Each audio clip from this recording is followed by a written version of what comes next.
everyone. This is Steve Weintraub with Collider, and I am here at New York Comic Con. I am thrilled to be with part of the cast of Dune Prophecy. How are you guys doing? Good. Great. Yeah. I've had a great day. Yeah. I've seen the first 2 episodes, and like I said to you just off camera, if I had more of the episodes, I would continue watching. But everyone watching this will not have seen anything yet. So who wants to bite the bullet and sort of do that stupid, like, what's the show about? Not me. The show is about the Bene Gesserit and the origins of the Sisterhood and of the Order of the Bene Gesserit. It also is an origin story of the Harkonnen family. It goes into the Carino family. It explores the Imperium, and it's a hell of a time.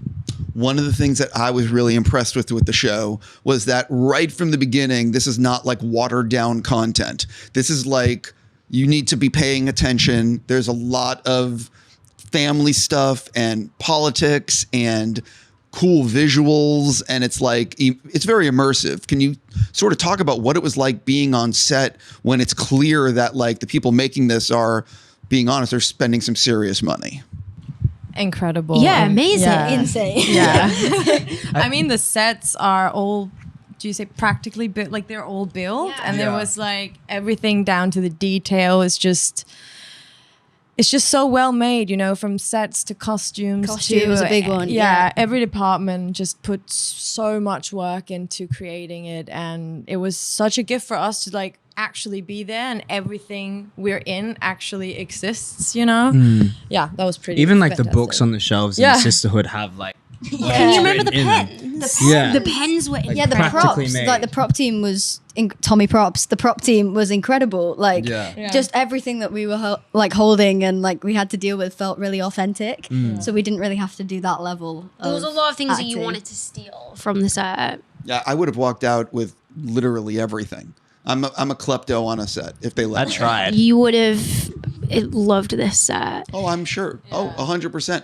One of the things, and I don't want to spoil anything, but like what's really cool is how many like individuals, I've only seen the first 2, but one of the scenes that struck me was you guys go to like a club in the Dune universe. West End, Yeah. And I'm like watching the set and I'm like, did they just build this for this one scene? Oh yes. They use it for a few scenes. But they did just build it. Yeah, it was gone when we finished. Yeah, it's in the middle of like a warehouse. So you walk into a warehouse, and then inside the warehouse is the spice den. Yeah. What people don't realize though is like, anyway, it's a very cool like futuristic drug using like can you talk a little bit about, again, I don't want to do spoilers, but like tease that set and scene? Well, it's like this you know, very I feel like it's like a very VIP club where a lot of things go down, and you know, people take spice and they have a good time, and it's like this very dark room, but then with like light, orange light, yellow light. It's very sexy. Yeah, and there's a whole synthetic drug scene in Dune as well, where it's like they don't go into it, I think, in too much detail in the first couple of episodes, but each you know those inhaler things? Yeah. So they're like catered to each person to have like a certain. It's a vape. Yeah, and you get like an inhaling. It kind of looks like an oxygen mouthpiece. Yeah, and then you get it's specialized for each person, like an individual person. See, this is what I'm talking about though, because it's like I was watching that and I'm like, oh, like this is not what I'm used to in terms of like, you know, they're showing stuff that takes place that is different in Dune. Yeah. You know? Yeah. So there's 6 episodes in this series. For each of you, in the first season, for each of you, which episode is the one that you're most looking forward to fans seeing? For me, it's episode 2 and 6. 2 and 6. Sorry, cheated the question. 2 episodes, 2 and 6. Cannot wait. Mine's 5, episode 5. I'm most excited for fans to see. Yeah, I think mine is 4. Episode 4, yeah. Well, I'm really excited for them to see episode 3 so that people can just, I don't know if this is a spoiler, so that people can just like stop talking about the Atreides. And just be like, actually, But I'm really looking forward to the last episode, because in the last episode I got to do like full, like, I'm a like action person acting for the first time in my life, and like I always wanted to do it. And I just want to say that I didn't use any knee or elbow pads, and I'm very down to do stunts for the rest of my career. I've always wanted to do it. I'm so curious. Well, that's because you're young. Talk to me in like 10, 15 years when your knees are yeah, like... but there was a lot of it where they were like, you need to put them on. I was like, I do this all the time. Like you do though. Sometimes like, it's like when they want you to like climb a tree or something, they're like, look, this is health and safety. Like, what are you talking about? Like, this was one of those things. And I was like, no, like, I want it to be real. I want to feel it. Like, don't give me the knee pads. But I'm excited about episode 6 because I get to do action hero stuff. Basically, Jess wants people to lose their jobs over not enforcing health and safety. I just like the story. When you see the shooting schedule in front of you, what day did you have circled in terms of, oh my God, I can't wait to do this? And what day was circled in terms of how the F are we going to do this? I can't say these things without spoiling anything. Yeah, same. Same. No, well, yeah, try to talk around spoilers if you can. I was always looking forward to scenes with Olivia, and I was always equally looking forward to scenes with Foylin, Aoife, and Jade, who are like the other sisters in the Sisterhood. So I think it was just days that they were going to be on set, 'cause I knew it was going to be a good time. For me, I think any scene that involved like any sort of fight choreography, I was really looking forward to, because the training that goes into that's really fun. And then any scene involved with the balisette, I had so much dread over, because it's like hard to learn a mythical instrument, but it takes, you know what I mean? It's like you go to YouTube and there's like 3 videos. I'm like, that's not going to work. But yeah, so those scenes, I was like, this is going to help. I look forward to, by the end of it, I looked forward to scenes with other people, because there's one episode where like I'm just by myself all the time. And so any single time there was somebody, I used to always be that's why I was always active in the group text. So just like be on a chair, just like talking by myself. The scenes which I dreaded was like any scene. It's a huge spoiler. I can't tell you what I'm talking about. Yeah. But like words that are very like Dune-y words, like things that calling things like names and like talking in like a rhythm, which is like this weird kind of rhythm, which is kind of like Shakespearean, like sci-fi, and you're like saying things that don't exist in real life, and it's like a 6-page scene, and you're like, I am remembering, I mean this with respect, nonsense, and how am I going to do this scene, because like it doesn't make sense in real life, and you have just learned this thing, and like you pray to God that you can remember it on the day, and you like don't sleep the night before. I know exactly what you mean. Yeah. It's like I've spoken to a lot of Star Trek actors. It's the same. Yeah. And Emily said the same thing. Yes. Yeah. And by the way, it's totally valid in the Dune universe, but you would never say this word in public, you know, or words, I should say. Yeah. And you're just aware that you don't also tremendously understand what you're saying, but it's so important to this day that you remember it, and it's nerve-wracking. Yeah, no, I completely understand. What do you think would surprise soon-to-be fans of this show to learn about the making of the show, if anything?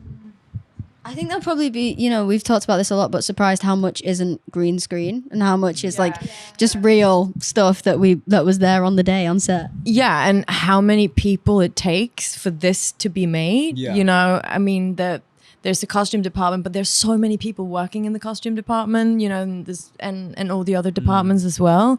So like the amount of people that just put everything into creating what you see is and they all cared about the show, and they were all like on their A game all the time, which it's very impressive. Yeah, like the throne room, for example, is completely built. It's like a 3-story room, and then everything in that is there. Like even the lights on the outside, that's like the light comes in. That's not even special effects. They would change the lighting and then have the smoke machine, so you get those lines of light. Like they do it all on the day. It's crazy.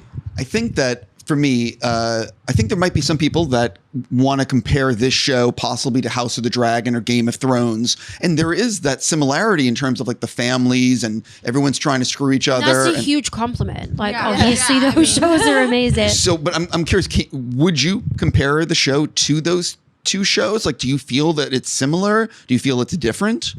I feel like it'd attract like a similar audience. I feel like people who are invested in those shows can definitely lose themselves in what we've managed to do. And the storytelling structure is similar in terms of the houses, and then it's weaving in between different storylines that all connect at the end, like or aim to connect at some point.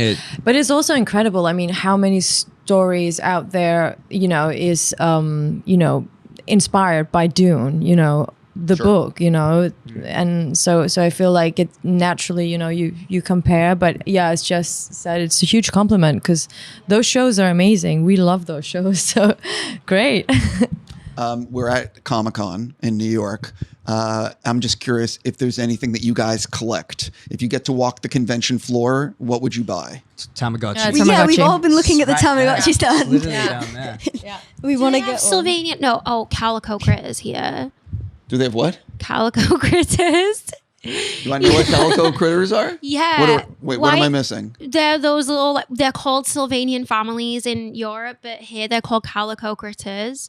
And they're like these little animals, and they have houses in this, like the hedgehog family, the weasel family, the cats, like the sheep. Do they have them here? I don't know that's what we call it. Hey, they have Everyone's nodding, but I'm like, I have no idea what this is. I got So I'm it. not alone. Like I don't. Yeah, I have no idea. Because I'm not sure what It's I'll look kind it of up. I didn't know it had a different name here. Yeah, they're But not called Sylvanian Sylvanian family. They're Wow. called Calico Critters. They're just like Critters. super American, but they're like, it's like they're like woodland animals, and Oh, there we go. They're so cute. they're really cute, and their families. I don't know and anything about that. I love And Calico you can, Critters. Yeah, like, get a better picture though. Yeah. I'm like, There's a Calico Critters table here. oh no! Listen. By the way, everything's Get on that out. convention floor. I'm There sure should they're be one selling here. it. You know what I mean? Why I just has haven't no one seen made the Calico Critters into like a TV show? We're just pitching now. Yeah, like Throwing them out there. someone. Yeah, like. And By the way, just wants to be somebody part should of make what's it funny into is a that show. it could be a show, and it's called something else in America. What is it? I don't know. I'm saying it could be. No, I thought Oh, you were right. The probing. idea that, like, in America, like, someone has made it into a show. Yeah. Okay. So moving off of the Comic-Con thing, this is my last thing. When you guys signed on, how much did they actually say to you about like the ultimate plans for the arc of your character? How much did you sort of know, and how much was it sort of like, oh, this is going to be a good show, I'm in, regardless? I knew nothing compared to what I actually eventually got. Like what happens to my I character. knew everything. Did they tell you everything? Alison told me everything. Yeah, I got told everything at the beginning. Yeah, as same. I guess I was the only one in the dark. Thanks, guys. Yeah, I mean, there was like a big change for my character, and that's all I can say about that. But I mean, it was kind of a daunting, scary experience, but ultimately I'm very happy and grateful with the way that Lila gets to transform. Yeah, you killed it. Yeah. Thanks, dude. That's all right. Listen, I could keep on going, but I'm looking forward to talking spoilers at some point. I'm just going to say congrats on the first 2 episodes. I really can't wait to see the rest. Good luck with the rest of your speed dating at New York Comic Con. Thank you for having us. Thank you for coming in, for real.